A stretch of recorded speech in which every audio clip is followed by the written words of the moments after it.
একবার একটি ছোট্ট ইঁদুর লক্ষ্য করল যে একটি বাড়ির ভেতরে ইঁদুর মারার জন্য একটি শক্ত লোহার ফাঁদ পাতা রয়েছে। ফাঁদটি দেখে ইঁদুরটি বুক কেঁপে উঠল।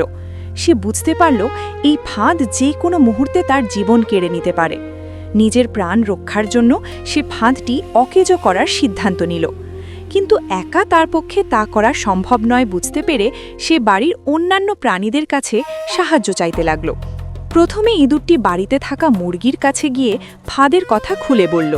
ভীত কণ্ঠে সে অনুরোধ করল যেন মুরগি তাকে সাহায্য করে, কিন্তু মুরগি নির্বিকারভাবে উত্তর দিল, এই ফাঁদটি তো শুধু ইঁদুর ধরার জন্য পাতা হয়েছে, এতে আমার কোনো ক্ষতি হওয়ার সম্ভাবনা নেই, তাই এই বিষয়ে আমি তোমাকে সাহায্য করতে পারবো না।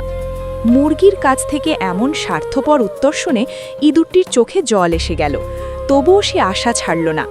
এরপর সে ছাগলের কাছে গিয়ে একইভাবে সাহায্যের আবেদন জানালো। সব কথা শুনে ছাগল বলল, ইঁদুরের ফাঁদ ছোট প্রাণীদের জন্য, আমার মতো বড় প্রাণীর এতে কোনো ভয় নেই, কাজেই এই বিষয়ে আমি কোনো সাহায্য করতে পারবো না। একই ধরনের উত্তর পেয়ে ইঁদুরটি আরও হতাশ হয়ে পড়ল।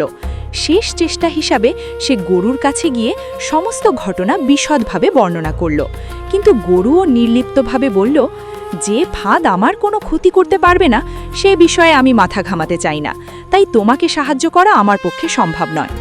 সবাই যখন নিজেদের স্বার্থে অন্ধ হয়ে গেল, তখন ইঁদুরটি চরম নিরাশ হয়ে চুপচাপ নিজের ছোট্ট ঘরে ফিরে এলো এবং ভাগ্যের উপর সব কিছু ছেড়ে দিল। সেই রাতেই বাড়িতে এক ভয়াবহ ঘটনা ঘটে গেল।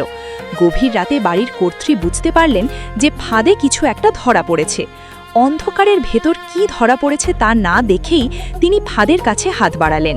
হঠাৎ তীব্র যন্ত্রণায় তিনি চিৎকার করে উঠলেন। আলো জ্বালিয়ে দেখা গেল ফাঁদে ইঁদুরের বদলে একটি বিষধর সাপ আটকা পড়েছে এবং সেই সাপই তাকে কামড় দিয়েছে। তার চিৎকারে বাড়ির কর্তার ঘুম ভেঙে গেল। আতঙ্কিত হয়ে তাড়াতাড়ি ডাক্তার ডাকা হলো। চিকিৎসা শুরু হলেও রোগীর অবস্থা খুব একটা ভালো হচ্ছিল না। ডাক্তার রোগীকে শক্তি যোগানোর জন্য মুরগির স্যুপ খাওয়ার পরামর্শ দিলেন। উপায় না দেখে বাড়ির কর্তা মুরগিটিকে জবাই করে স্যুপ বানালেন। কিছুদিন পর অবস্থার আরও অবনতি হতে লাগল।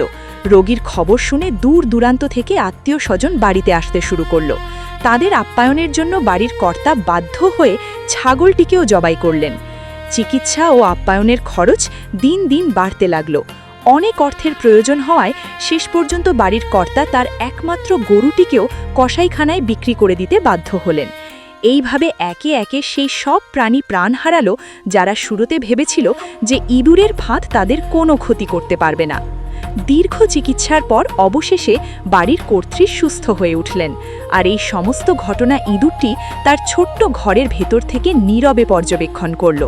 তখন সে উপলব্ধি করল যে একজনের বিপদকে অবহেলা করলে সেই বিপদ একদিন সবার জীবনেই ভয়াবহ আকারে ফিরে আসে।